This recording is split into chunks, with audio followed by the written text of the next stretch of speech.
voy remando tan contenta en el toltén. Veo agua desde el cielo, veo llover y es el boldo que me tomo como la Wen.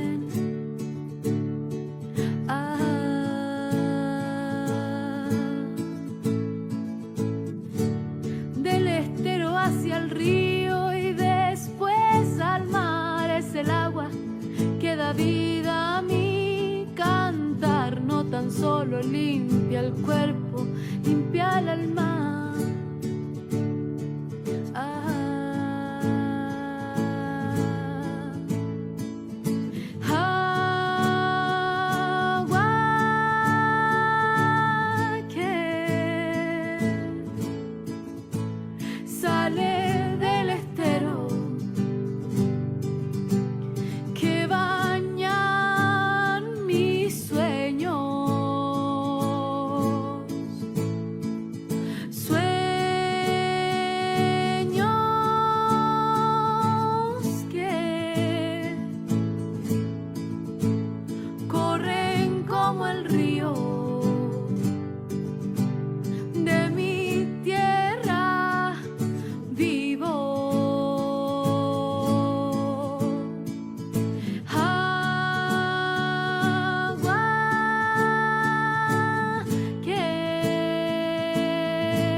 Muy buenas tardes a todos y a todos quienes ya están conectados a través de nuestra transmisión por Facebook.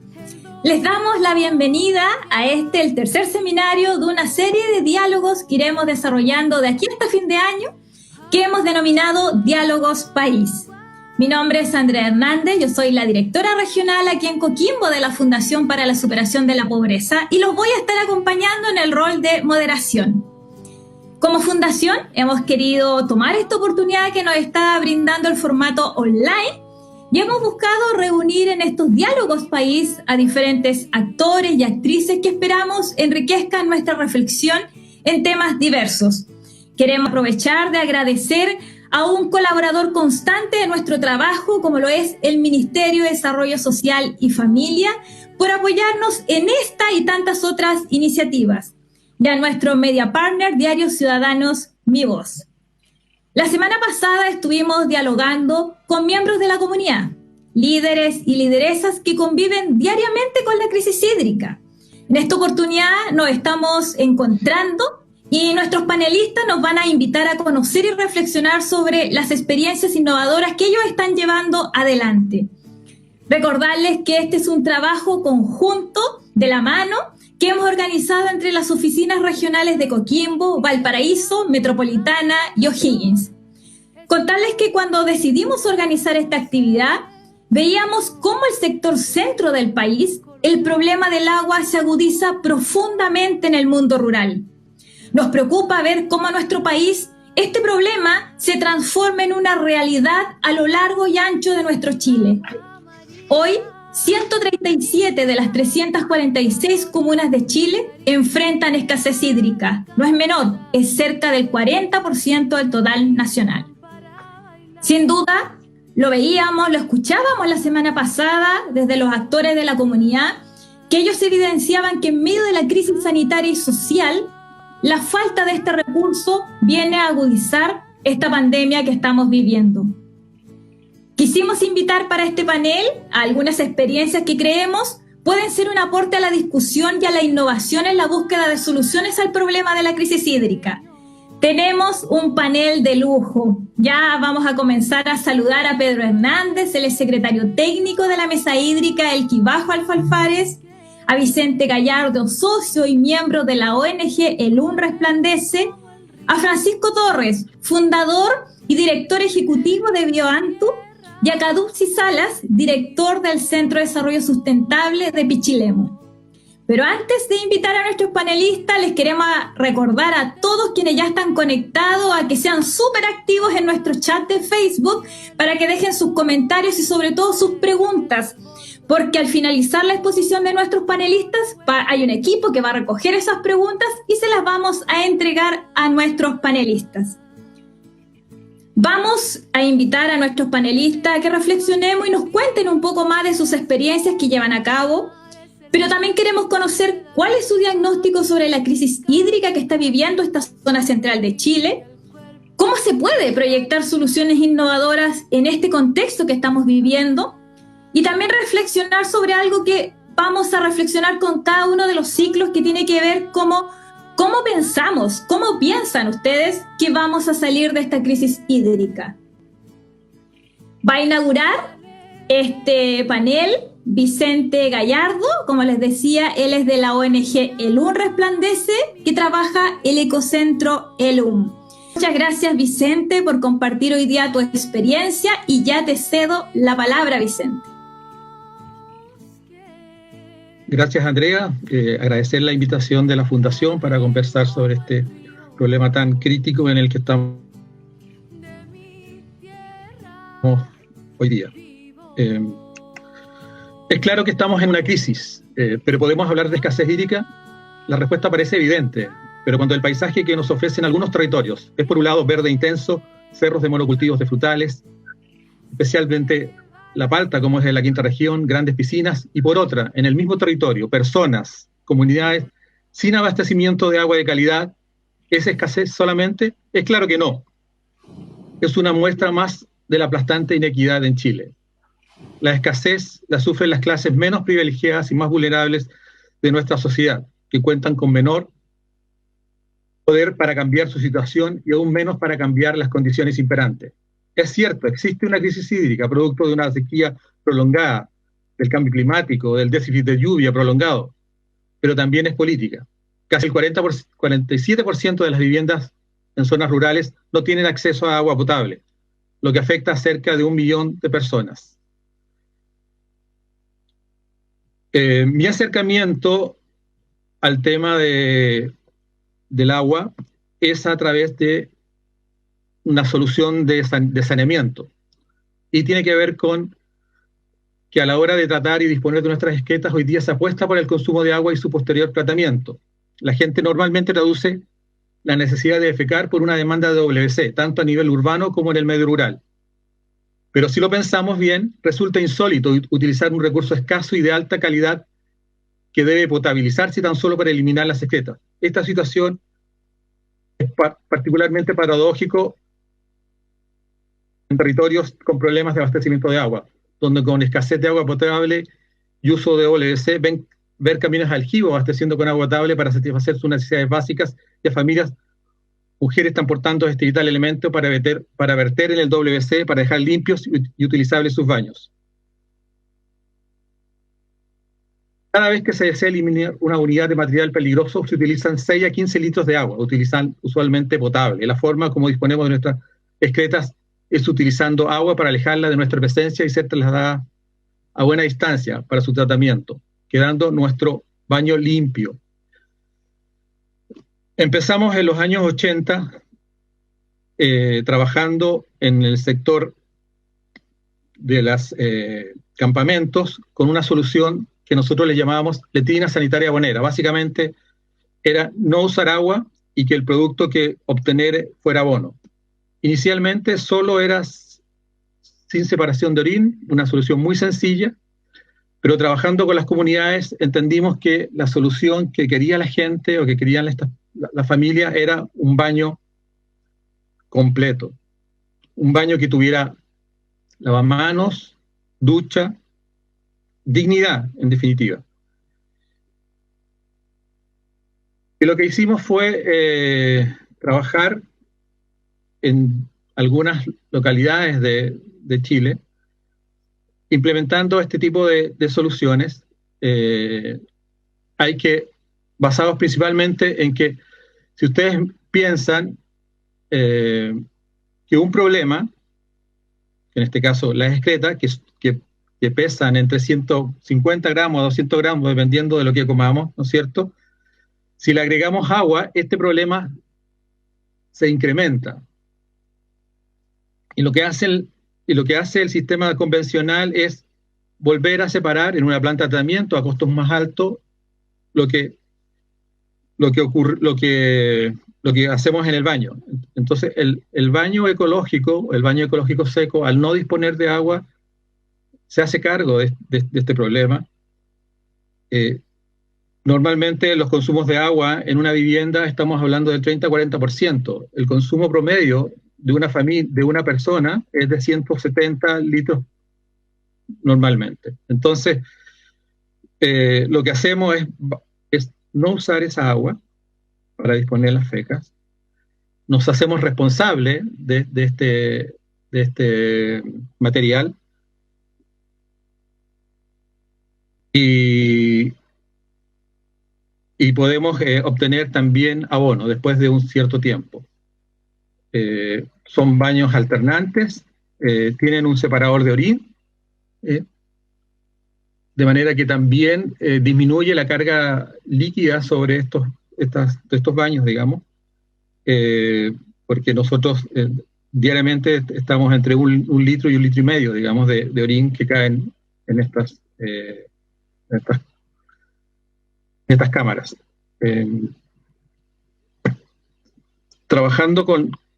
Como les decía, trabajando con las personas, nos dimos cuenta que las personas lo que quieren es disponer de un baño en sus viviendas. Ese es el problema que existen en las tomas de terreno, en los campamentos, y por eso estuvimos trabajando en distintas localidades, desde en Coyhaique, en el sector de Lonquimay, implementando este tipo de soluciones. Pero no logramos, lamentablemente, salvo algunas excepciones, establecerse como política pública. No está dentro de las soluciones el baño seco. Estuvimos en presentaciones en varias regiones con la Subdere tratando de poder implementar esto como una política pública, pero no se pudo. Hoy día, a diferencia de aquellos años, es quizás la mayor dificultad con este sistema, que tiene que ver con la apropiación cultural, porque es un cambio de vida, es hacerse cargo de los desechos. Resulta un poco más difícil en programas sociales, ¿no? Aparte de la implementación y de la inversión, requiere un trabajo de apropiación, que es muy importante. Respecto de pensar en soluciones para la crisis hídrica, digamos, además de pensar en el tema saneamiento, existen distintas alternativas que a lo largo de la historia de Chile se han desarrollado.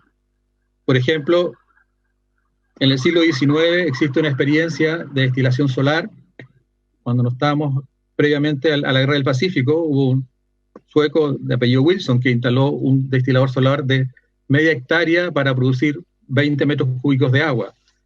Están los atrapanieblas, que también hay experiencias en el norte para abastecer comunidades, sobre todo costeras, digamos. Ahí el trabajo de la Universidad Católica es importante respecto de eso, que pueden dar cuenta para algunas comunidades, especialmente pensando en los servicio país, digamos, que requieren y que trabajan en comunidades, ¿no es cierto?, de estas características, digamos, pueden ser soluciones atingentes. Por supuesto que está también todo lo que se relaciona con las cosechas de agua lluvias, ¿no es cierto?, que permiten, y sobre todo en el sur, curiosamente, en el sur con la pluviometría que tienen de 1.500 a 3.000 milímetros de agua, es un problema en algunas comunidades, digamos, y el abastecimiento con camiones aljibes es una realidad, ¿ah? Y ni que hablar los costos que están asociados y las inversiones, los gastos que se han realizado a lo largo de este tiempo en esas localidades. Por ejemplo, en Valparaíso, abastecen con camiones aljibes desde 700 a 800 familias hay 4 caminos aljibes que se destinan y hay recursos de 12 a 10 millones de pesos que se gastan en esa dirección. Pensando en cómo enfrentar la crisis hídrica, uno es rescatar las soluciones, sobre todo de tecnologías apropiadas, asociadas al uso del agua, al uso adecuado, a la captura del agua, a relacionarse o a comunicarse con otros actores. La presencia de las universidades parece muy importante en este camino, ¿no es cierto? Y, por supuesto, el conocimiento y la sabiduría de las comunidades, de las organizaciones que viven en esos territorios, que conocen su territorio, ¿no es cierto?, para responder a los requerimientos y a las exigencias que hoy día el cambio climático nos pide, digamos. Por ejemplo, para que tengan una idea respecto de Valparaíso, tiene más de 1,5 millones de personas que tienen saneamiento convencional. Eso representa más o menos como 2,5, casi 3 metros cúbicos por segundo que van a dar al mar, sin ningún tipo de tratamiento. Entonces estamos hablando de aguas que si tuvieran algún tipo de tratamiento, y en el caso de otras ciudades van a dar a ríos y mares, pero sin ningún tratamiento. Entonces el reciclaje de las aguas grises o de las aguas servidas, digamos, para riego, podrían también ser un camino importante.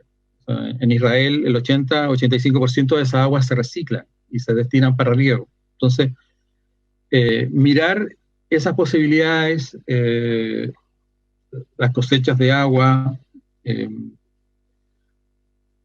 los atrapanieblas, por ejemplo, el tema del saneamiento, sobre todo en localidades rurales donde las personas están con internet, con grandes avances tecnológicos, digamos, pero carecen de agua potable. O sea, y el agua potable es un derecho establecido por las Naciones Unidas en el 2010, derecho al agua del saneamiento. Entonces, en pleno siglo XXI, digamos, conectados, interrelacionados, digamos, y que hayan cerca de 1 millón de personas, digamos, que carecen de agua potable de calidad y de sistemas de saneamiento, parece, digamos, no una muy buena noticia. Entonces, por ahí yo creo que estaría un poco mi presentación. Sí, muchas gracias. Que se me queda, pero... Sí, muchas gracias, Vicente. Vamos a dejar con ustedes ahora a Pedro Hernández, que él es secretario técnico de la Mesa Hídrica El Quibajo Alfalfares, viene de la región de Coquimbo. Esta mesa tiene como objetivo monitorear los recursos hídricos subterráneos y superficiales del sector El Quibajo de Alfalfares para orientar la toma de decisiones públicas y privadas en relación a la explotación y manejo sustentable del recurso hídrico. Pedro, te cedo la palabra. Muchas gracias. Está en silencio. Perdón. Disculpe. Bueno, de nuevo, darle gracias a Andrea, gracias a la Fundación por la invitación. También saludar a los panelistas que nos acompañan. Básicamente lo que quiero comentarles que en este seminario de la innovación, nuestra innovación parte por el tema de la gobernanza. Y generalmente la gobernanza del agua tradicional es que los mayores, que tienen la mayor cantidad de recursos hídricos, son los que deciden, digamos, sobre la administración de los recursos hídricos. Nosotros apostamos a un nuevo modelo de gobernanza donde las distintas organizaciones, tengan o no tengan derechos de agua, pueden aportar al conocimiento y a la toma de decisiones de cómo se administran los recursos hídricos, en este caso que son subterráneos. Contarles de que nosotros nos ubicamos en el sector de La Serena, es uno de los acuíferos, digamos, más grandes que tiene la región, donde se desarrollan distintos tipos de actividades económicas, tanto la minería, la agricultura, el agua potable Es decir, hay toda una serie de actividades económicas asociadas a este acuífero. Esto más o menos, esta mesa nace hace 10 años.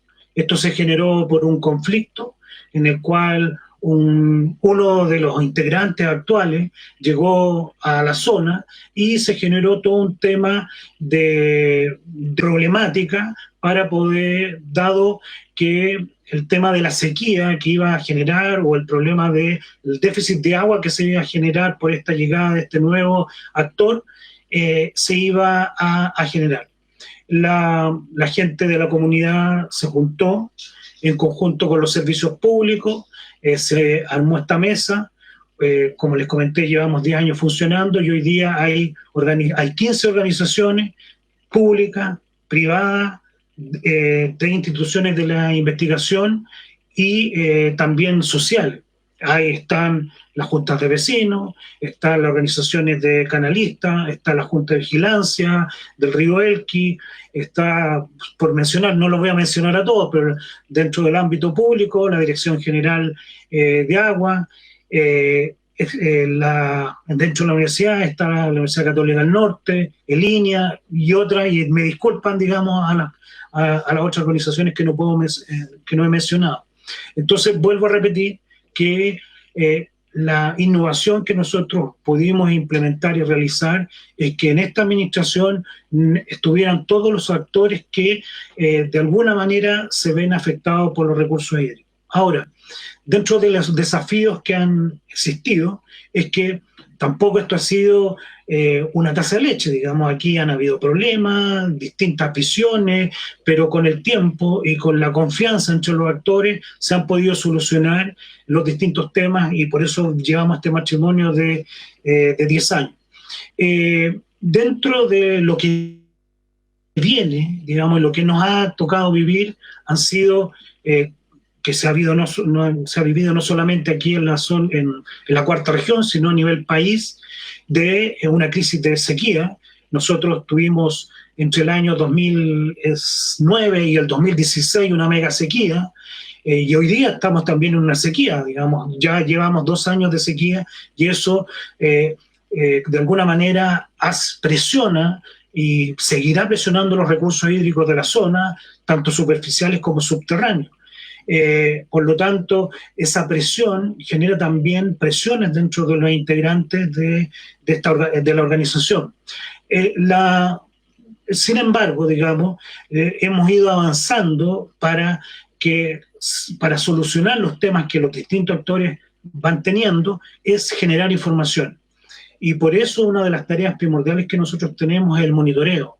Nosotros ya llevamos 10 años monitoreando los recursos hídricos subterráneos y lo que nos permite, tanto en calidad como en cantidad, lo que nos permite tomar decisiones respecto, por ejemplo, si los niveles van bajando y se van a ver afectados las viviendas que tienen recursos subterráneos, bueno, a qué nivel hay que profundizar los pozos, si la calidad del agua se viene afectando, de qué manera enfrentar esos distintos temas. Pero lo hemos ido haciendo con información que se ha ido generando en estos 10 años de monitoreo. Lo otro que también hemos ido haciendo es que se buscan soluciones en conjunto.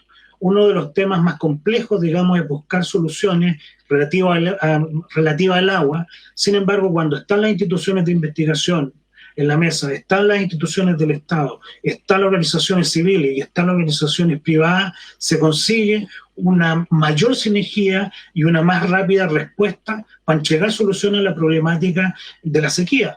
Aquí, y de alguna manera todos aportan, y no solamente en recursos económicos, sino también aporte de especialistas, también de los propios productores, y se han ido buscando soluciones a los temas que se han tenido que resolver con esta sequía, que han sido desde temas de dotar de agua a las viviendas, en algunos casos, de dotar de agua a algunos agricultores que sus niveles se fueron bajando, etcétera, etcétera.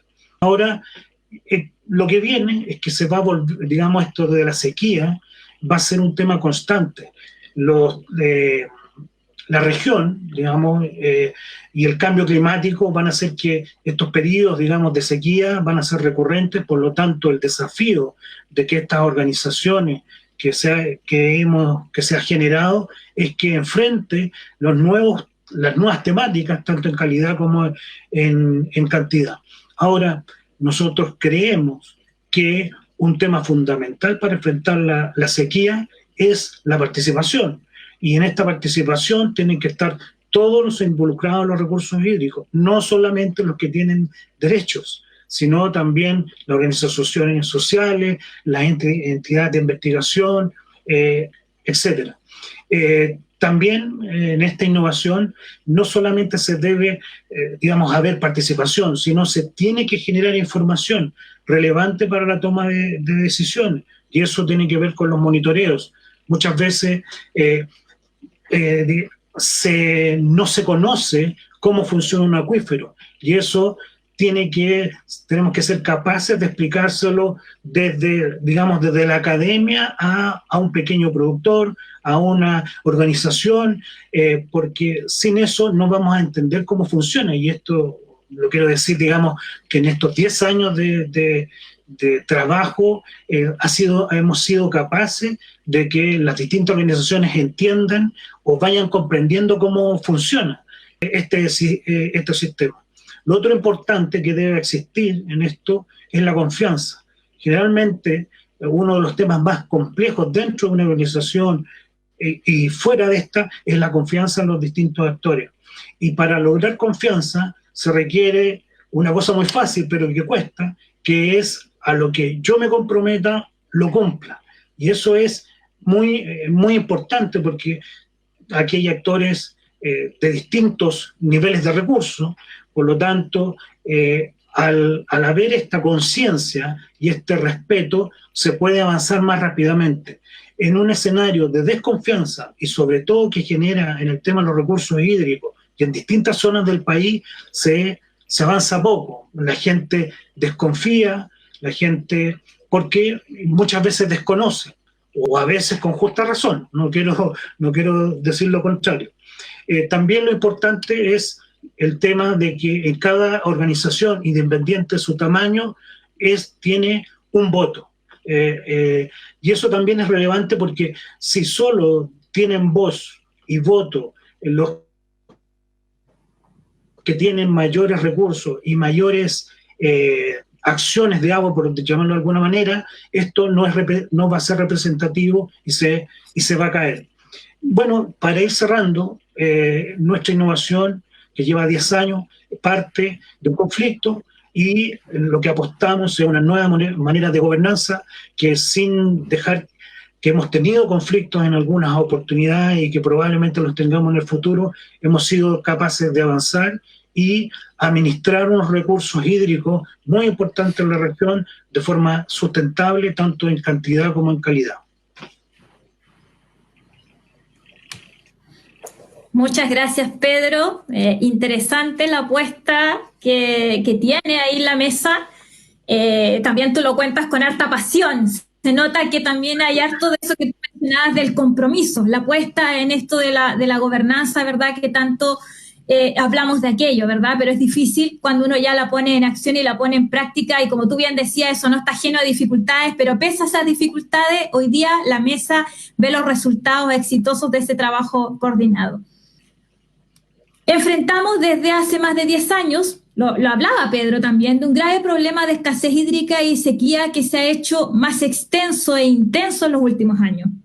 Desde el 2019, 5 regiones de Chile han sido declaradas en emergencia agrícola y ganadera por falta de agua. Si observamos este fenómeno de norte a sur, se trata efectivamente de las regiones que hoy día estamos aquí: Coquimbo, Valparaíso, Metropolitana, O'Higgins y también Maule, lo que comprende a la zona centro de nuestro territorio. Hemos visto a través de nuestro trabajo mancomunado con las comunidades, a través del programa Servicio País, que para superar la crisis hídrica es necesario que como sociedad en su conjunto repensemos cómo hacer frente a este desafío. Y como Fundación para la Superación de la Pobreza estamos convencidos de que debemos comenzar necesariamente por el reconocimiento y valoración de las estrategias locales levantadas desde las comunidades, desde la sociedad civil, que contribuyan a modelos innovadores de gestión y de gobernanza, como lo han mostrado ya Vicente y Pedro. Para seguir con este panel, queremos invitar a Francisco Torres. Él es fundador y director ejecutivo de Bioantu, empresa que desarrolla y ejecuta proyectos de ecoingeniería hídrica. Bienvenido, Francisco, te cedo la palabra.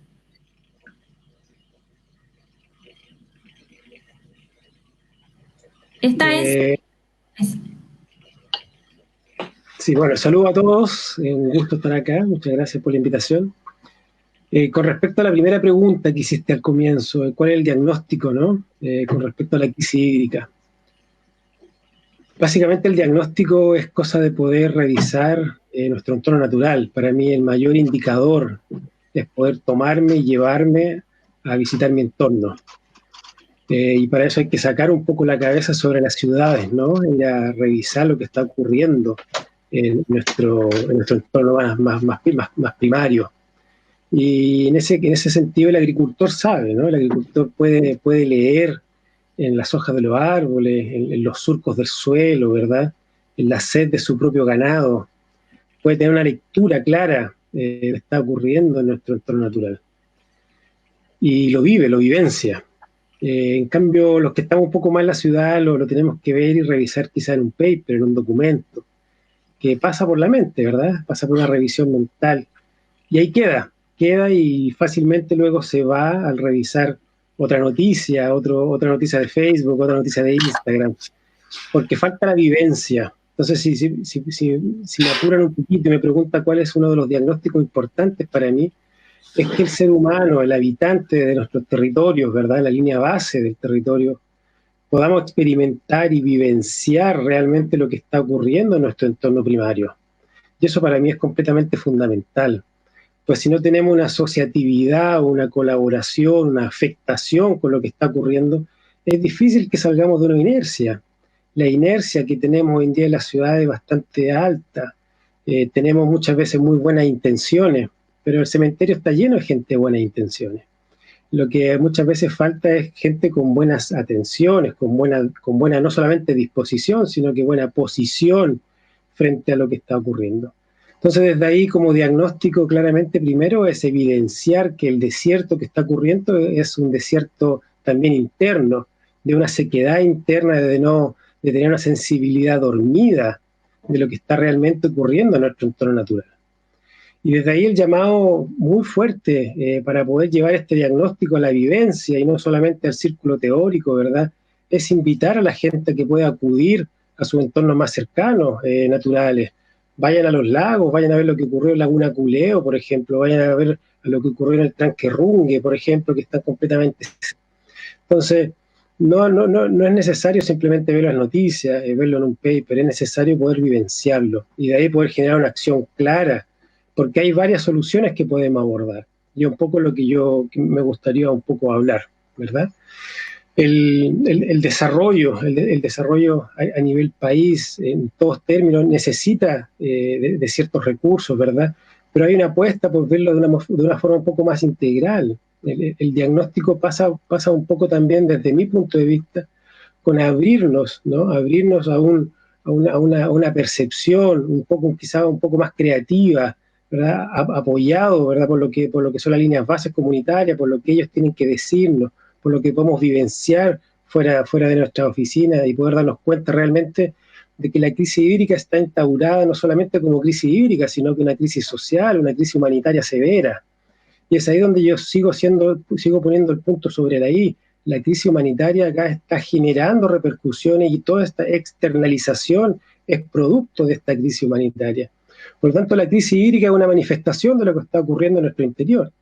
Y desde ahí el llamado también, y un llamado fuerte como representante de una organización a la cual represento, que es Bioantu, es poner en manifiesto la belleza que podemos generar con nuestras acciones. Nosotros hoy en día, y me salto un poco más a lo que una pregunta que hiciste tú, ¿cómo podemos proyectar soluciones innovadoras? Cuando las soluciones innovadoras nacen desde una creatividad, nacen de poder tener una vitalidad, ¿verdad? De lo que está, de la capacidad y el potencial que tenemos como humanos para poder revertir una situación. aquí no todo está perdido, ¿verdad? Hay muchas cosas que podemos realizar. Nosotros hemos estado trabajando a nivel académico, claramente, porque siempre es necesario poder compartir saberes y generar una sabiduría colectiva, pero también estamos en donde las papas queman, como se dice en términos criollos. Estamos trabajando en colegios, ¿verdad? Apoyando gracias a que se han promovido nuevas legislaciones, nuevas leyes, donde ahora a nivel urbano podemos reciclar las aguas grises que hasta hace 2 años atrás era impensado. Entonces podemos estar reciclando aguas grises en zonas urbanas que representan tranquilamente un 60% del consumo de una ciudad. Por lo tanto, el poder reciclar las aguas grises, hoy en día, gracias a la ley, que todavía no sale el reglamento, pero ya es una ley, y nosotros hemos podido sacar adelante proyectos autorizados por la Seremi de Salud para poder recuperar las aguas grises y poder generar ciclos hidrológicos más pequeñitos, ¿verdad?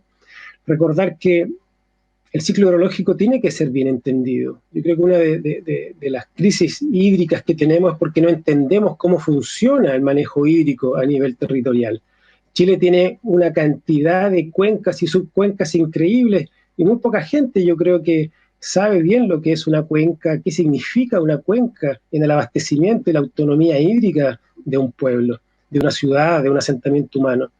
Por tanto, el apoyo nuestro como agrupación es fortalecer los ciclos hidrológicos, y dentro de las soluciones está el reciclaje del agua, claramente, no solamente el agua gris, sino que también las aguas negras, poder disponer de ellas. Para ir con un poco más de números, el 97% del agua domiciliaria que es tratada de alguna manera en Chile va a parar al mar. Es decir, estamos desaprovechando no solamente el agua, sino que hay un vital elemento dentro del agua que son la cantidad de nutrientes. Tú cuando comes una manzana es porque esa manzana sacó nutriente, gracias a la magia de la naturaleza, desde el suelo, y luego a través de la fe que la orina fue parar, ¿no es cierto?, al agua. Entonces, cuando nosotros enviamos toda esta agua servida, estamos enviando un montón de nutrientes y de esa manera apoyando inconscientemente el proceso de desertificación. Entonces, el proceso de desertificación no solamente falta de agua, sino que también falta de nutrientes. Y es ahí donde apoyamos nosotros el gran y no complejo, sino que simple proceso de poder reutilizar nuestras aguas de forma innovadora. Como hay mucha tecnología, nosotros apostamos por los humedales depuradores para poder reutilizar la agua y poder entregar de nuevo al suelo agua y nutrientes que son indispensables para poder mantener un ciclo agrícola que nos mantiene y nos sustenta, ¿no? Por tanto, yo apoyo también lo que decía Vicente con lo que respecta a los baños secos. Hemos logrado, junto al trabajo de Luis Seguel, que quiero mencionarlo, un trabajo muy importante, aprobar los primeros 6 baños secos en viviendas sociales a nivel nacional, ¿no?, con aprobación sanitaria del Seremi de Salud, en zonas de catástrofe, ¿no?, como es la zona de La Ligua, Petorca. Por lo tanto, se nos han dado ciertas cabidas, ciertos nichos que nosotros hemos sabido aprovechar bastante bien para poder llevar a cabo procesos de transformación, procesos regenerativos que nos permitan dar un nuevo aire, un nuevo frescor a ciertos territorios y decirle que no todo está perdido, ¿no? Hay montones de procesos que pueden ser generados desde una sabiduría basal, desde una sabiduría colectiva, ¿verdad?, de una estructura clara, para poder generar transformaciones que vayan a revertir de alguna manera los procesos de desertificación. Hay ejemplos internacionales muy claros.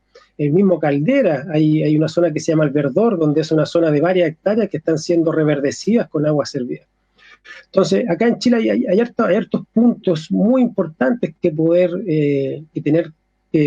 ¿no es cierto?, de alguna manera poner atención. Uno de ellos es sobre todo el tipo de manejo de plantaciones. Uno cuando habla de agua se empieza a meter en un mundo que es súper integral.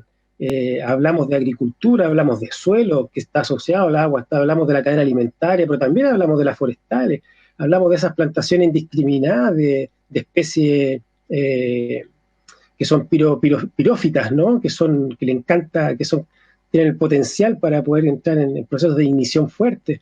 Entonces, y las talas rasas cada 10 años que dejan el suelo descubierto, ¿no?, y que las lluvias pasan a erosionar fuertemente nuestro suelo. Entonces hay varias cosas, Andrea, y quizás lo comparto acá con el resto de los panelistas, hay muchas cosas que podemos abordar, hay muchos términos, y todo requiere de una voluntad enorme, ¿no? Una voluntad que se mueva, una voluntad que nos permita a nosotros asociarnos. Esta es la era de la asociatividad, No podemos ya seguir caminando solo, no podemos seguir teniendo una mirada de solamente especialistas, sino que una mirada integrativa y apoyado, obviamente, ya con no una columna jerárquica, sino que una columna un poco más horizontal, que nos permita tomar ideas, que nos permita tomar experiencias, que nos permita tomar vivencias para lo que podemos llegar a hacer en términos de regeneración hídrica en un país que ha sido apaleado. Estos 10 años de sequía, ahora hay que observar por qué tantos años, ¿no? Hay que observar el cómo Santiago, la zona metropolitana, la zona central del país, Valparaíso, en este junio y julio ha recordado cómo llover, ¿verdad?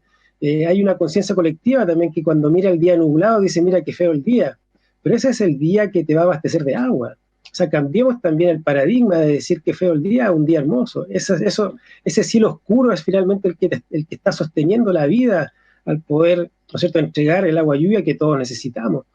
Por lo tanto, también hay un cambio de conciencia colectiva que apoya también los procesos colectivos del medio ambiente.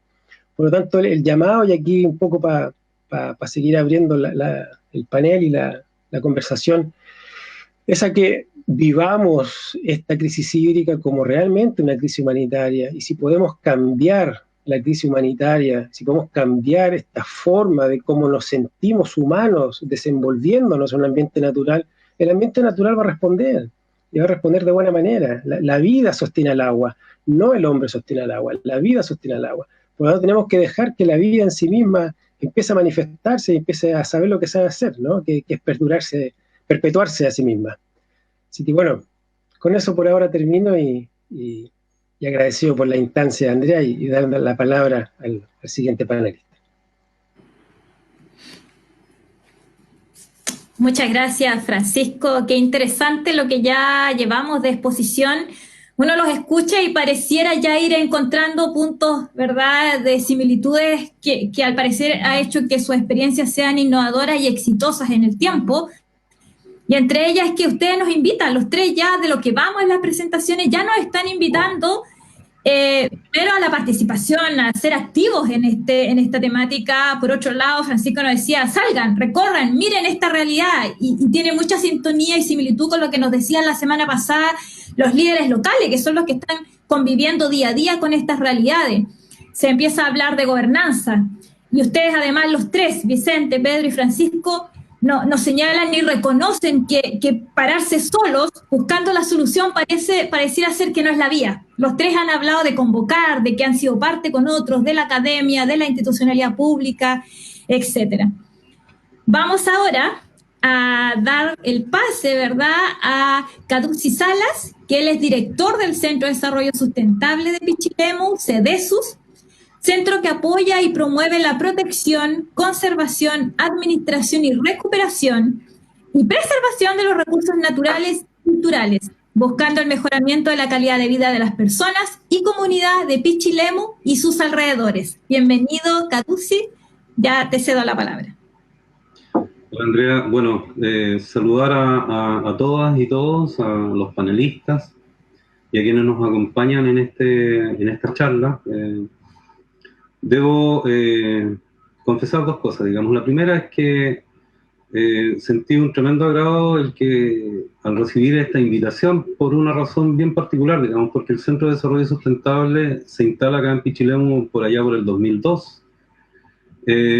Y veníamos de antes con una experiencia desde el programa Servicio País. A mí me tocó ser parte de esta experiencia de un año, ¿no es cierto?, que marca el resto de tu vida, como decíamos nosotros en su minuto, Servicio País, y el Centro de Desarrollo Sustentable surge entonces con la alianza que realizamos un grupo de ex Servicio País, algunos eran de acá, de la región de O'Higgins, particularmente de Bucalemu, estaban desarrollando su trabajo en Bucalemu, y también se sumaron compañeras y compañeros que estaban en el Maule, y todos teníamos un elemento común que eran dos cosas fundamentales. Una, el trabajo en la zona costera, que era lo que a mí me había convocado, digamos, en mi desarrollo profesional.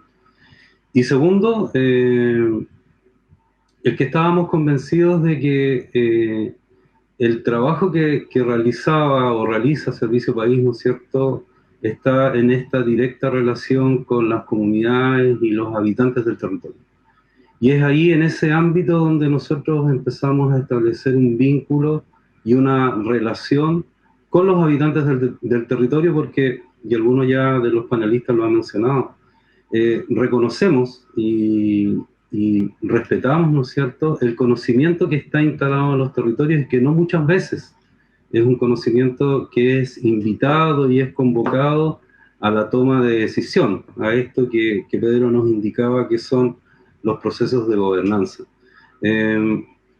Se dé sus partes desde ahí, esa es la génesis, y bueno, me permití mencionarlo porque ciertamente el espíritu que está detrás del Servicio País de alguna manera fue marcando el espíritu que hemos venido implementando en estos años en el Centro de Desarrollo. El tema que nos convoca, la verdad es que es quizás uno de los principales temas que afectan este territorio, y nosotros de una u otra manera, desde la actividad en el borde costero y primero en nuestros primeros años con los pescadores artesanales y también involucrándonos con los humedales, fuimos de una u otra manera abarcando lo que es el territorio, y pasamos de una condición de abordar un trabajo sectorial con un actor relevante de la zona costera, como son los pescadores, ¿no es cierto?, a una visión mucho más integral, mucho más holística, que tiene que ver con el territorio mismo y sus múltiples actores que están presentes ahí. Estos múltiples actores, como Centro de Desarrollo, nos ha tocado tener la posibilidad de poder participar, por ejemplo, del Consejo Regional del Medio Ambiente, en el cual en la actualidad somos parte, somos miembros, en representación de las organizaciones de la sociedad civil, y fue un tema que como Consejo Regional nos preguntamos. O sea, en su minuto dijimos, oye, ¿qué es lo que está pasando con esto de la mega sequía, ¿no es cierto?, la hipersequía? ¿Qué es lo que está ocurriendo? Y hicimos actividades hace muy poco tiempo atrás, en que fuimos a preguntarle a las comunidades, fuimos a visitar distintas localidades, convocamos a representantes, dirigentes, representantes del mundo privado, a servicios públicos, digamos, que de una u otra manera nos fueran compartiendo esto, y marcamos una suerte de línea de tiempo que nos iba indicando algunas transformaciones del territorio que son interesantes tener presentes, digamos. O sea, si nosotros miramos el tiempo de la década de los 80, ¿no es cierto?, veíamos, ¿no es cierto?, que había una condición de lluvias abundantes, donde había una fuerte presencia de la agricultura familiar, de la actividad de la ganadería que realizaban los campesinos o las comunidades que estaban fuertemente organizadas en ese periodo. Veíamos que había una presencia interesante de caudal en los esteros y los ríos, ¿no es cierto?, de que las casas y los predios tenían sus norias y que estas norias estaban funcionando y eran eficientes, y que también veíamos que avanzaba esto de la privatización y la generación de este particular código de aguas, ¿no es cierto?, que cambia significativamente los destinos que han tenido distintos actores y usuarios del territorio. También nos dimos cuenta de que empieza la bonificación por las plantaciones, ¿no es cierto?, de estos pinos y eucaliptus, y hay un drástico cambio en el uso del suelo y de las prácticas agrícolas que habían en ese tiempo. En los 90, lo que nos dijeron en distintos talleres que realizamos es que empieza a manifestarse drásticamente, fuertemente, la condición de sequía, de que se empieza, por otro lado, a instalar de manera importante, significativa, la actividad industrial de la agricultura intensiva, con sus prácticas y sus formas de hacer las cosas, ¿no es cierto? Y por otro lado, se produce una gran disminución de los caudales, ¿ya? Una cosa que a nosotros nos llamó mucho la atención cuando fue el terremoto y el maremoto que sufrimos acá nosotros, y el terremoto, tuvimos la oportunidad de recorrer justamente esta zona entre la Quinta y la región de la Araucanía. Y en los predios, las familias campesinas nos decían, ¿saben qué? Perdimos nuestra noria. El terremoto nos modificó nuestro suelo, nos modificó la disponibilidad, y con el tiempo, digamos, las condiciones de cambio climático obviamente han terminado de disminuir de manera significativa o prácticamente eliminar lo que es el acceso a el agua que tenía la gente en el campo. Y eso ha tenido un efecto importante y significativo, porque debemos entender de que en estos territorios las comunidades campesinas cumplen un rol fundamental que está directamente vinculado a lo que es la generación de los alimentos de muy buena calidad, que difícilmente, digamos, hoy día vamos a las ferias, ¿no es cierto? Y muchos de los productos agrícolas o de las hortalizas o incluso de las frutas vienen de fuera del territorio, porque hemos perdido la capacidad de producción local, ¿ya? Por tanto, contra ello, digamos, lo que necesariamente anhelan, y hemos observado que surge como un gran deseo, digamos, es volver a recuperar esa capacidad de producción de los predios, ¿ya? Creo que ha sido interesante escuchar el enfoque que se plantea desde el punto de vista de la gobernanza, porque lo que podemos concluir, digamos, en términos de cuál es la condición de esta crisis en esta zona central o en esta ecorregión mediterránea, ¿no es cierto?, que compartimos todos los que estamos en este panel. Debemos decir de que hay un complejo escenario para la toma de decisión, donde tenemos una legislación que no necesariamente permite y facilita la participación de los territorios, de sus representantes, de sus organizaciones, de sus dirigentes, digamos, en lo que son las tomas de decisión, y simplemente sufrimos los efectos de decisiones que están tomando totalmente a espaldas de estos territorios. Dicho eso, para poder ir contando, me queda poquito tiempo, pero quiero indicar una experiencia práctica que hemos tenido la oportunidad de desarrollar y llevar adelante, y que tiene que ver necesariamente con entregarle las posibilidades a comunidades del territorio para poder construir soluciones prácticas. Y esto tiene que ver con una experiencia que estamos terminando en su implementación, que es la generación de soluciones en el territorio a través de un programa que hemos venido implementando con Naciones Unidas, particularmente en la zona más al interior, en el secano, que es Pumanque-Lolol, donde hemos logrado desarrollar con 6 comunidades una serie de iniciativas a las cuales el programa de Naciones Unidas les transfirió recursos y que permitió levantar soluciones prácticas para resolver varios temas. ¿Por qué lo saco a colación esto? Y creo que es un ejercicio interesante de comentar, porque ciertamente la invitación original que nos hizo el programa de Naciones Unidas de comunidades mediterráneas sostenibles es que hiciéramos una identificación del paisaje con un enfoque de paisaje, ¿ya? Que la aproximación que hiciéramos al territorio tuviera esta posibilidad de hacer un enfoque integral de lo que está ocurriendo en el territorio, que fuéramos levantando datos, una serie de informaciones, tanto desde el punto de vista del territorio mismo, de lo que son los atributos que tiene, etcétera, digamos, desde el punto de vista social, desde el punto de vista económico, desde el punto de vista político también.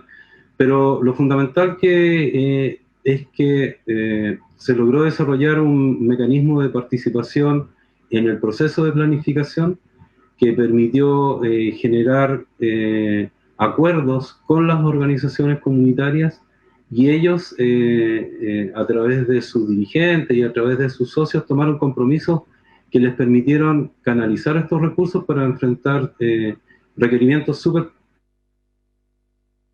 concretos y prácticos. Cómo mejorarlo, cómo resolver el tema hídrico, a través de prácticas agroecológicas, a través de soluciones técnicas que permiten hacer manejo de agua, tanto en las quebradas, tanto en las laderas, ¿no es cierto?, como en la reutilización, que es algo que ya recién se mencionaba, que es la recuperación de aguas grises, como sistemas de captación de aguas lluvias. O sea, un conjunto de soluciones técnicas, prácticas, que han ido permitiendo darle capacidad a estas comunidades para resolver estos temas. No olvidemos que hace muy pocos años atrás tuvimos los efectos de los mega incendios, digamos, que afectaron significativamente este territorio. Entonces, es probable que en el transcurso de la conversación pueda dar mayores datos, mayores especificidades, pero lo que quiero concluir en buenas cuentas es que en la medida en que nosotros recuperamos la confianza, como recién decía Pedro, en la capacidad que tiene la comunidad, en el conocimiento que tienen los habitantes del territorio, en poder aportar soluciones técnicas simples, de bajo costo, digamos, podemos recuperar las condiciones de producción que tiene el territorio y sobre todo recuperar las condiciones de producción de las familias, ¿ya? Y creo que ese es el punto central. Hoy día, y con esto termino, nos cuesta mucho proyectar, ¿ya? Nos cuesta mucho enfrentarnos a un imaginario de mediano o largo plazo. Es súper complejo hoy día hablar con las vecinas, con los vecinos y con nuestros dirigentes, digamos, y decirle, ¿qué te imaginas tú en 5 o 10 años más?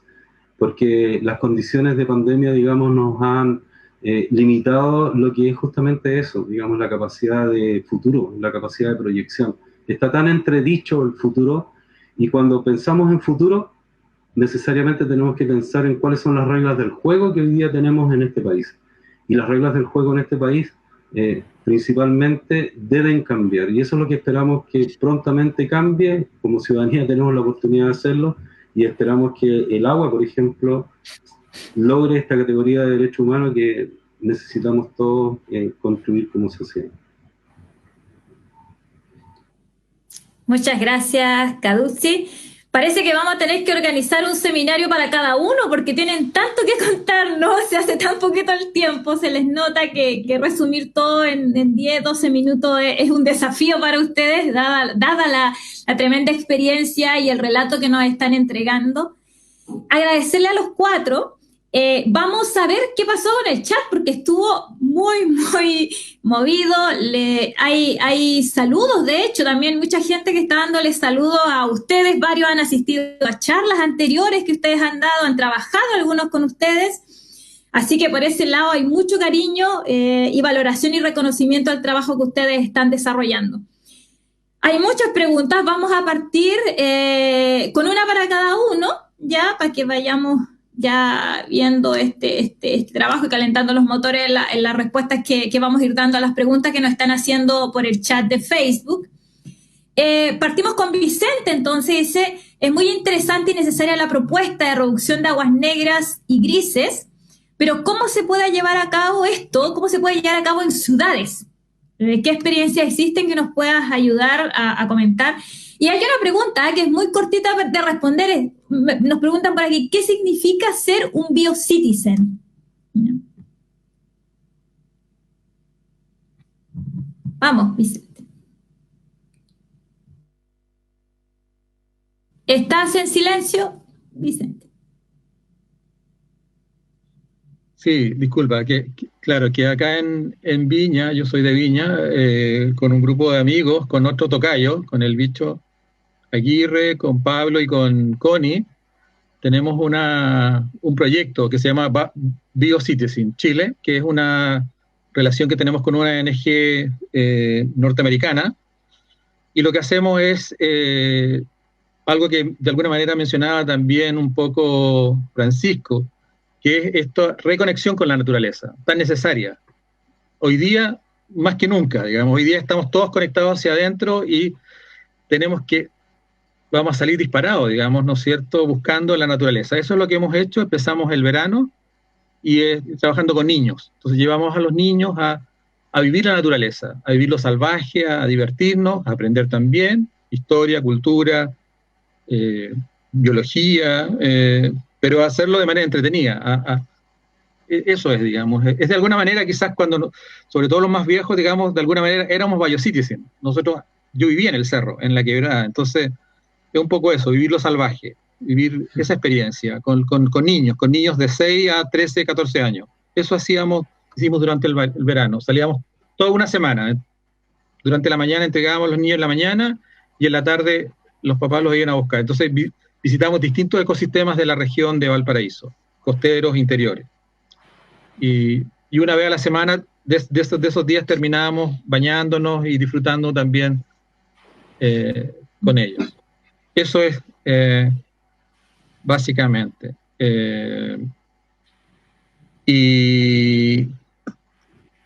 Experiencias en las ciudades es un poquito más complejo, porque claro, Francisco contó ahí la experiencia reciente de la Ligua, de baños secos, digamos, en términos como política pública, pero en sector rural.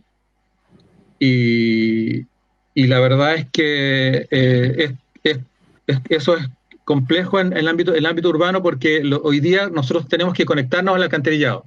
Esa es la condición, no hay, así casi por ley, tenemos que conectarnos al alcantarillado, y esa es la respuesta en la ciudad. Existen soluciones, propuestas en distintos países, digamos, donde es posible que uno determina la solución que quiere implementar. Entonces, eso está, pero está difícil en Chile. O sea, la verdad es que yo estaba en el último tiempo un poco alejado del tema de baños, pero yo vengo desde los 80 un poco instalando y colocando con otras personas también, por supuesto, este tema. Y en el 2010, por ahí, 2012, estuve haciendo distintas presentaciones a la Subdere, intentando en esta línea, digamos, que afortunadamente Francisco logró, digamos, pero es un trabajo agotador y cansador, digamos. Entonces, pero está difícil en la ciudad. Es un camino que tenemos que avanzar. Está el camino de las aguas, o sea, en Valparaíso, lo que les decía, todas las aguas del Gran Valparaíso, Quilpué, Villa Alemana, Concón, Valparaíso, Viña, van a dar al mar. Y el único tratamiento que tiene es una separación muy gruesa. El resto va a mar adentro. Entonces, mucha agua que no ocupamos, que podríamos ocupar. Entonces, está difícil. Existen tecnologías, existen posibilidades de hacerlo. Eso es posible. Muchas gracias, Vicente. Pedro, hay una pregunta, hay muchas preguntas, la verdad estamos eligiendo algunas, pedirle disculpas porque son hartas preguntas, entonces vamos a ir eligiendo algunas dado el tiempo que tenemos para esta actividad.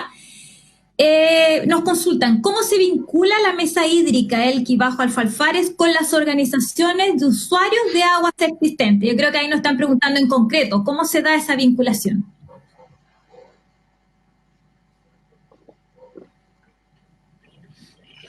Bueno, la vinculación se da primero en temas de comunicación. Digamos, nosotros tenemos establecido que tenemos que juntarnos una vez al mes, todas las organizaciones, por eso se llama mesa hídrica, y donde establecemos los distintos temas a tratar, sean estos obviamente asociados a los recursos hídricos, donde se establecen los temas a tratar, que cada organización en algún minuto coloca en la mesa. Por lo tanto, el primer ámbito es el tema de comunicación.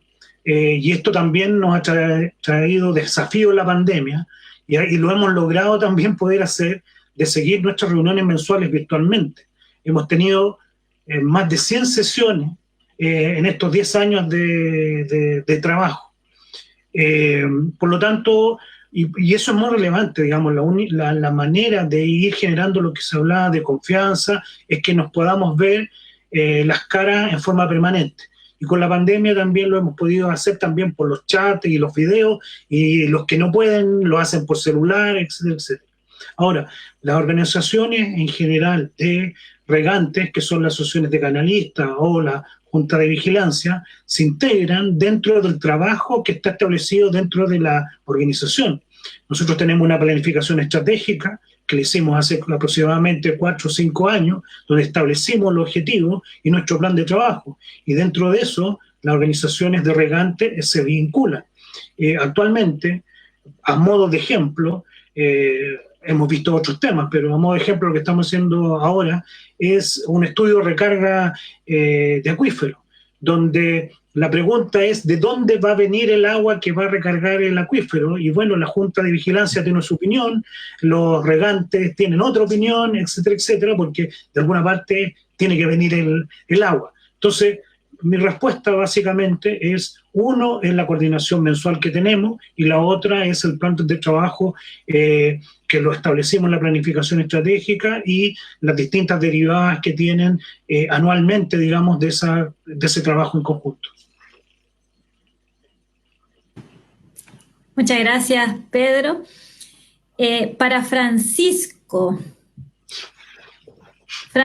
alguien que estuvo muy atento a tu presentación, dice que escuchó que parte del trabajo que desarrollan ustedes es la educación en temáticas de cuidado del agua.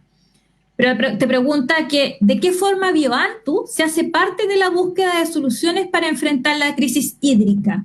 Igual que la pregunta anterior, nos están pidiendo que en lo concreto. Bueno, muy buena pregunta.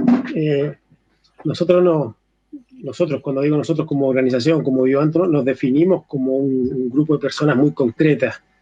Nos basamos mucho en la praxis, somos muy pragmáticos, nos gusta mucho el terreno.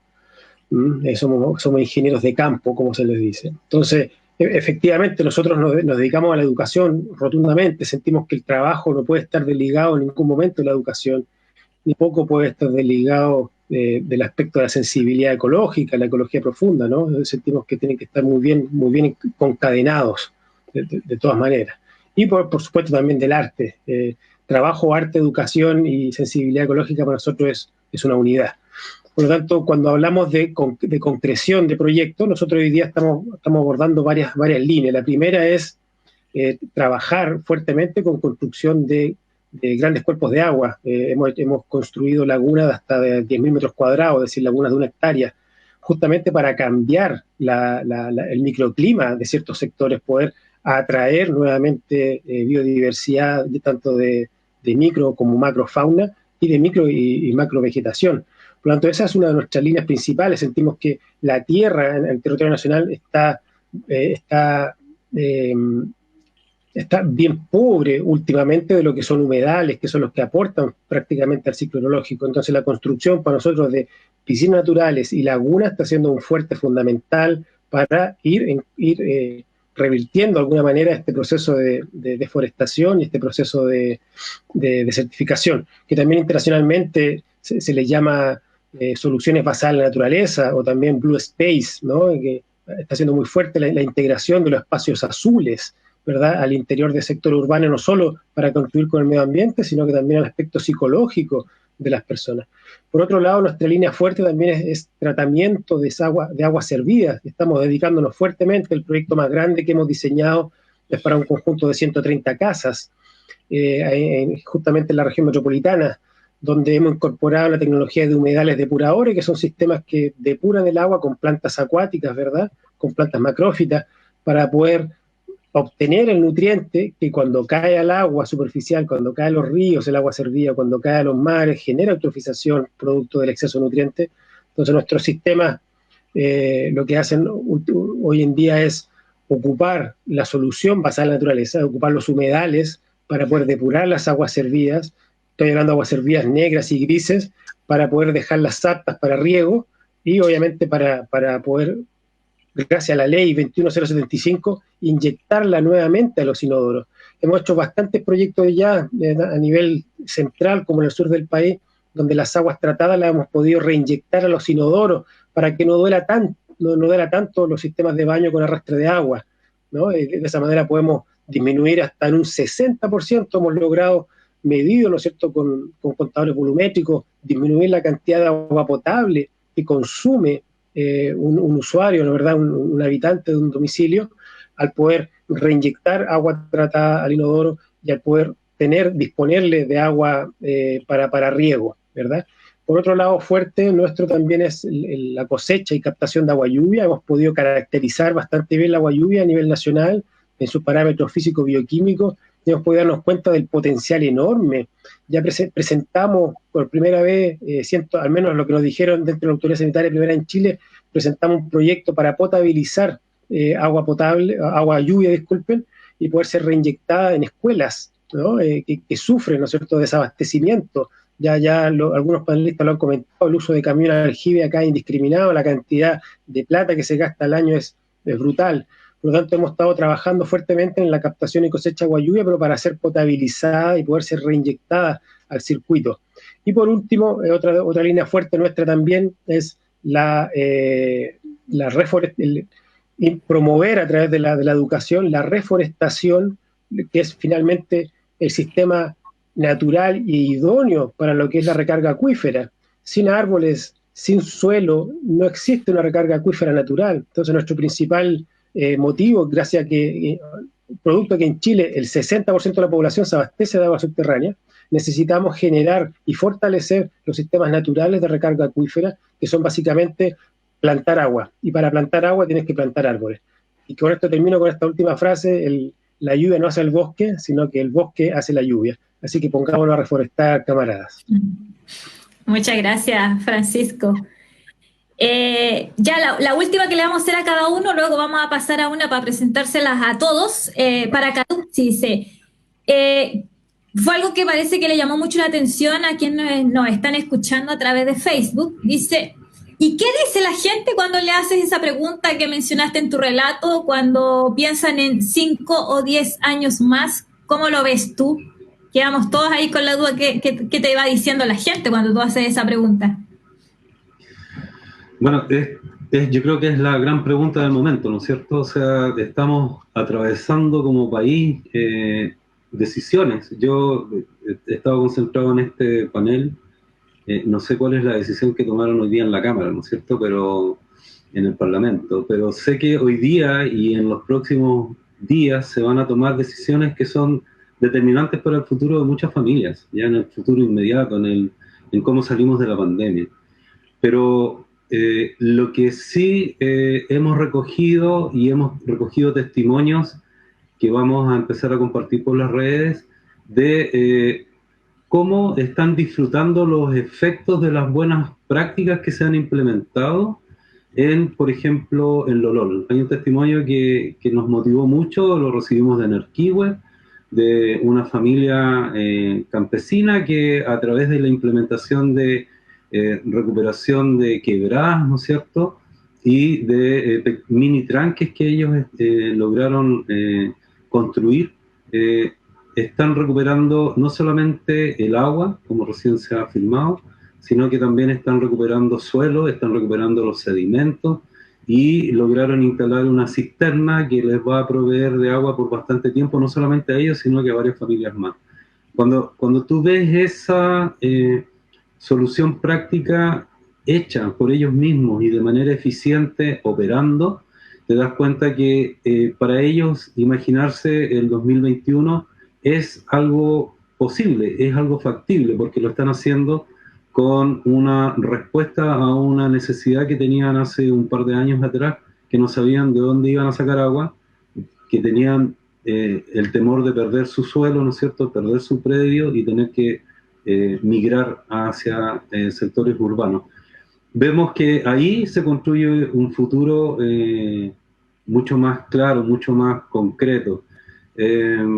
Cuando estamos alejados de las posibilidades de ser autosuficientes, de ser nosotros generadores de nuestros propios requerimientos, de nuestros insumos, de nuestros alimentos, cada vez dependemos, ¿no es cierto?, de la sociedad, dependemos del sistema, y eso se hace mucho más complejo. Y lo último tiene que ver con la acción colectiva, y alguien del panel lo dijo, hoy día las respuestas son colectivas, son colaborativas, y deben ir en la línea de un respeto principal por el entorno, por el territorio y por las comunidades que están ahí presentes.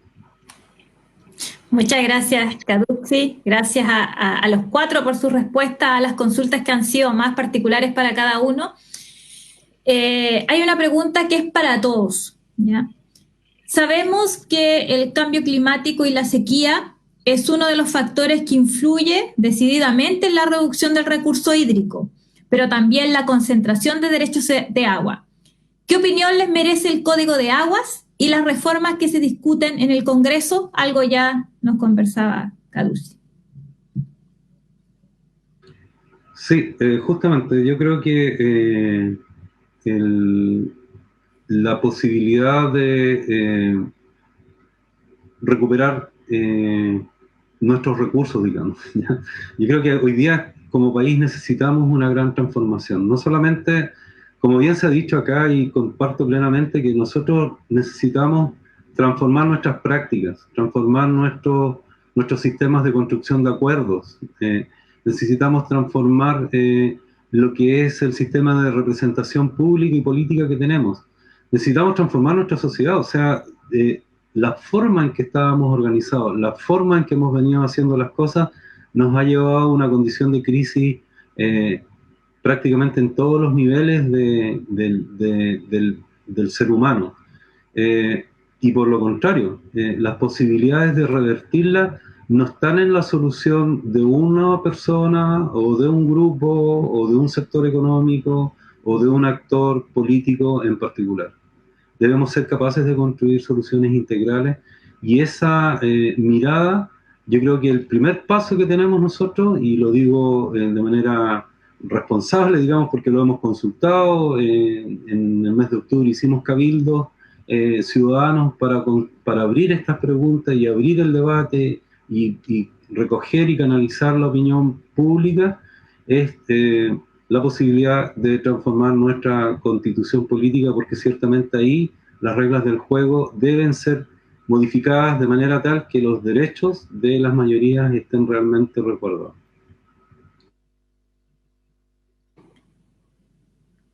Muchas gracias, Caduci. Francisco. Bueno, gracias. Importante pregunta, ¿no? Muy contingente, además. Me hice una pregunta hace un par de tiempo atrás. ¿Qué pasa cuando el agua pase, ¿no es cierto? Cuando el agua regrese al pueblo, ¿verdad? Cuando regresa a las bases. Entonces, porque eso es algo que hay que cuestionarse, ¿verdad? ¿Estamos preparados? ¿Cuál es el cuerpo teórico? ¿Cuál es el cuerpo estructural? Y de ahí coincido, ¿no es cierto?, con el panelista anterior. Tenemos que generar sistemas de acuerdo, ¿no? No es absolutamente primordial que un agua pase de uno a otro lado, si es que se va a seguir haciendo exactamente lo mismo en términos de desaprovechamiento, en términos de poca sensibilización, en términos de no poder abordar el tema hídrico como un tema integral, como un tema asociativo, como un tema de verdad que integrador y no separatista. Entonces, es importante cuestionarnos, hacernos el proceso reflexivo, ¿verdad? ¿Qué va a ocurrir si es que, para mí, ojalá así ocurra, ¿verdad? El agua pasa nuevamente a ser un bien, ¿no es cierto?, que podamos manejar entre las bases, entre las comunidades, con la voz clara, ¿no es cierto?, de cuáles son las necesidades reales que está teniendo la sociedad. Entonces, de ahí, para mí, no es tanto quién lo tiene, de verdad lo digo muy profundamente, es cómo, no es el qué, no es el quién, es el cómo, para mí es lo importante. Y para eso es la invitación mía a la reflexión, el cómo vamos a llevar a cabo un proceso de manejo integral, un proceso de manejo humano, un proceso humano ambiental y ecológico, con lo que es el bien vital, que es lo que tenemos, que es el agua. Entonces, para mí, es una invitación a que reflexionemos sobre eso, el cómo, y lo mantengamos bien subrayado, bien con la doble comillas, ¿verdad? ¿Cómo vamos a hacer para poder generar un manejo que no caiga en la misma situación que en la que caímos en los últimos 15, los últimos 20 años a nivel nacional? Eso lo dejo ahí, lo dejo dando vuelta para que lo cuestionemos y para que lo podamos conversar en una mesa con personas que estén en el agrado de poder conversar este tema. Muchas gracias, Francisco. Pedro, ¿qué más podemos complementar a esta pregunta? Bueno, es una pregunta compleja y que no tiene una sola mirada, digamos. Todos de alguna manera tenemos distintas visiones de cómo se debe trabajar y qué debería tener una ley sobre el tema de los recursos hídricos, Ahora, nosotros como mesa hemos conversado el tema, pero no ha sido el gran tema de la mesa. Lo hemos instalado en el tema de que hemos aprendido que los recursos hídricos superficiales y subterráneos se manejan complementariamente. Y lo que vemos que la legislación es débil en ese sentido de cómo complementar o implementar medidas que permitan trabajar asociativamente la gestión del agua, tanto los recursos superficiales y subterráneos. Pero lo que nosotros, digamos, nuestra experiencia es que también nos enfrentamos a situaciones y leyes que, entre comillas, digamos, de alguna manera, tenemos que igual buscar soluciones. Lo que quiero decir que no nos vamos a saltar la ley, pero igual tenemos que buscar soluciones a los temas de hoy. No nos hemos planteado como mesa cambiar los estatutos o las leyes existentes. Sí, vuelvo a repetir, sí hemos conversado de este tema de que deben funcionar los recursos superficiales y subterráneos a la par. Y con esto dar un ejemplo, es decir, nosotros nos enfrentamos a un tema complejo que era el tema de las plantas que estaban informalmente, las plantas áridos, en la parte de la parte del río, y de alguna manera nos afectaban los recursos hídricos. Buscamos una solución en conjunto con la municipalidad y se creó un decreto para trabajar el tema de los áridos. Entonces, ¿qué quiero decir? Es fundamental que obviamente tengamos leyes que permitan la participación, el tema de los recursos subterráneos, el trabajo en conjunto, superficial y subterráneo, pero también lo que nos ha enseñado la mesa es que tenemos que buscar soluciones de acuerdo a lo que tenemos, digamos, y hacer prácticos en las soluciones y no quedarnos solamente en que hay que cambiar las leyes. Eso es un poquito lo que puedo agregar. Muchas gracias, Pedro. Vicente, te toca cerrar esta gran pregunta, que es difícil pero desafiante a la vez. Sí, o sea, bueno, es un tema, es un temazo. Y yo creo que, en mi opinión, digamos, es también darle un poco la vuelta al agua, digamos, y en general a los recursos naturales. Hablamos como recursos, digamos. Entonces, y esa palabra de recurso se relaciona rápida y directamente con el tema del mercado. Y entonces, yo creo que ahí es un cambio que se requiere establecer, y es hablar del agua como un bien común, un bien de un patrimonio común. Entonces, como patrimonio común, nos convoca y nos invita a todos a ser parte de ese patrimonio. Hoy día es el mercado quien regula y quien permite, digamos, ¿no es cierto?, que unos pocos puedan disponer de ese bien que nos pertenece a todos, o sea, en este planeta, en este planeta vivo, donde el agua es fundamental, digamos. O sea, no pueden haber comunidades donde los derechos de agua, el 80 al 90% son de algunas agroindustrias, digamos, y el resto para las comunidades. Entonces, ahí hay algo que no está funcionando y tiene que ver un poco con esto, digamos, de pensar el agua como un recurso que hay que explotar, digamos. Entonces, eso es por ahí, pienso que es fundamental, digamos, y bueno, y recoger las experiencias y el trabajo de las comunidades. Ellos conocen y trabajan y saben. Entonces, a mí me parece fundamental ese tema, digamos, y la derogación es parte de la cosa de lo que hay que hacer, digamos. O sea, no es posible, digamos, que unos pocos tengan el agua que es de todos, digamos, y a perpetuidad. O sea, muchas gracias, Vicente. Voy a plantearles una última pregunta. Espero que no se extiendan tanto en esta pregunta, pero ustedes la abrieron en su relato. Salió la Constitución, ¿ya?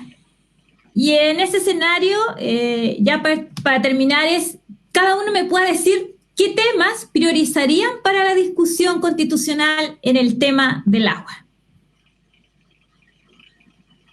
Vamos a partir con Pedro. Bueno, como lo dije, digamos, como soy representante de la mesa, el tema del trabajo que tienen que convivir los recursos superficiales y los subterráneos, digamos. Creo que ese es un tema que ahora, digamos, también mi labor es técnica en la mesa y vuelvo a repetir, como mesa no hemos planteado temas de cambios de constitución o cambios globales, digamos.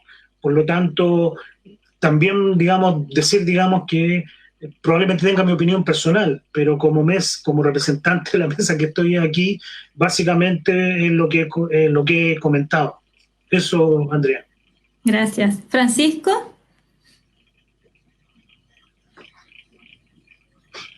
Ahí estoy.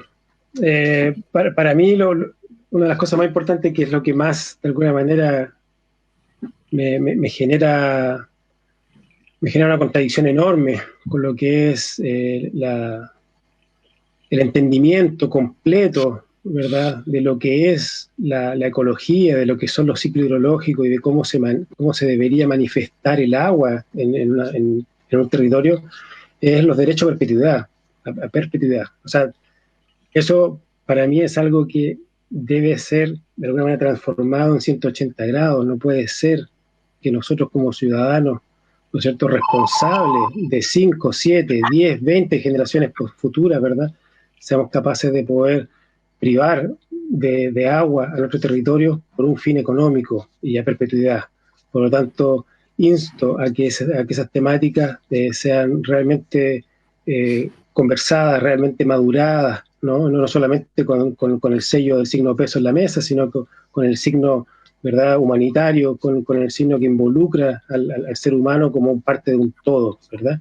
Así que eso para mí ha sido una de las cosas que he tratado de alguna manera de sensibilizar tanto a los que ya poseen esos derechos, a que puedan de alguna manera abrir sus puertas a que esa agua tome un curso un poco más creativo de lo que puede estar en un lugar que está completamente desabastecido de creatividad. Muchas gracias, Francisco. Vicente. Yo me conformo con poco, digamos, que los derechos de la madre tierra sean reconocidos en la Constitución y que el agua sea un bien común. Con eso es poquito lo que pido, digamos. Es poquito, pero mucho para tantos, en realidad para todos. Sí. Bueno, yo había... porque, bueno, de ahí nos vamos a despedir, ¿no es cierto? Porque tenías eso. Sí. Pero aprovecha a despedirte ahora. Sí, es que a propósito de esto, digamos, de esto quería compartir con ustedes, digamos, que es a propósito de lo que estamos conversando y a propósito del tema de los bienes. Quería compartir una frase del Lemebel que para mí tiene mucho que... Y dice, ¿cómo puede haber gente dueña de tanto horizonte? ¿Cómo puede haber gente enguatada de paisaje? Me parece obscena esa glotonería de tanto tener. Quería compartir esa... Yo creo que ahí es parte un poco también el egoísmo, digamos, que está también en cada uno de nosotros y en algunos más que en otros también. Parte de las cosas que tenemos que cambiar. Muchas gracias, Vicente. Caduzzi. Bueno, yo apruebo lo que dijo Vicente y quiero indicar, ya lo he mencionado, digamos, y también los panelistas lo han dicho, el que el acceso al agua sea reconocido como un derecho humano, creo que es fundamental y hay muchos que lo están planteando así. Pensando desde el punto de vista del ambiente, digamos, del territorio y el ecosistema, estamos al debe con lo que son los caudales ecológicos. Si bien es cierto, hay teoría, hay información, hay datos, etcétera, pero no se toman en cuenta. Ya y estamos explotando distintos ecosistemas sin considerar lo que es el caudal ecológico o lo que requiere lo mínimo, digamos, que requiere Pero creo que todo eso, ese enfoque ha cambiado. Tenemos que transformarnos, transformar nuestra sociedad, transformar nuestra cultura y deconstruirnos. O sea, yo creo que estamos en un tremendo proceso de deconstrucción. Tenemos que ir a los orígenes, rescatar el conocimiento que está presente ahí en el territorio y tenemos la tremenda oportunidad. Yo debo ser franco con ustedes y decir que quizás por un tema generacional había perdido las esperanzas de vivir esto. Y hoy día, más que nunca, creo que todavía tenemos mucho que hacer para poder cumplir con este compromiso que tenemos con nuestros hijos, nuestros nietos y los que vienen. Muchas gracias. Muchas gracias a los 4 por su pasión, por su compromiso, por el entusiasmo, por presentarnos estas experiencias innovadoras entre tantas muchas que hay a lo largo de todo Chile. Hoy día ustedes nos invitaron a ser testigos, ¿verdad?, de formas innovadoras. Esta experiencia, al igual que todas aquellas que se desarrollan en nuestro país, tal como lo mencionaba al final Caduci, merecen ser sistematizadas, replicadas, escaladas. Para avanzar hacia una mejor gestión de recurso hídrico es indispensable generar espacios para acercar las experiencias y compartir los desafíos mediante el debate, la reflexión y la generación de propuestas. Con esto estamos terminando el segundo diálogo del ciclo Crisis Hídrica. Para el próximo martes vamos a seguir conversando de algo que ya nos enunciaban nuestros panelistas el día de hoy, que es la mirada desde la academia. Para que terminemos este mes de julio con la mirada desde los gobiernos locales, vamos a escuchar a los alcaldes y la experiencia de la oficina hídrica de la Municipalidad de Petorca. También los queremos dejar invitados a quienes nos siguen a través de Facebook que puedan seguir viendo e inscribiéndose en los siguientes diálogos que vamos a estar desarrollando de aquí a fin de año. Pueden informarse en nuestra página web www.superacionpobreza.cl, a seguirnos en todas nuestras redes sociales. Yo le quiero dar un agradecimiento gigante a este panel de lujo que hemos tenido, como siempre al Ministerio de Desarrollo Social y Familia, a los diarios ciudadanos Mi Voz que están cubriendo estas actividades, a quienes hoy día hacen posible esta producción, a quienes están detrás de las cámaras, ¿verdad?, detrás de los computadores, haciendo posible con la gráfica, con la música, que todo lo que ocurre acá, a todo el equipo de la Fundación para la Superación de la Pobreza que hace posible el desarrollo de estas instancias. Y como siempre, cerrar con un abrazo gigante para todos y todas las profesionales del programa Servicio País que se encuentran trabajando a lo largo de todo nuestro Chile. Nos vemos el próximo martes. Muchas gracias. Chao. Gracias. Chao, gracias chao. por la invitación. Chao, Pedro. Chao. Chao, Agustín. Chao, Francisco. Esa flor en el estero se bañó y creció colorada en Puculón.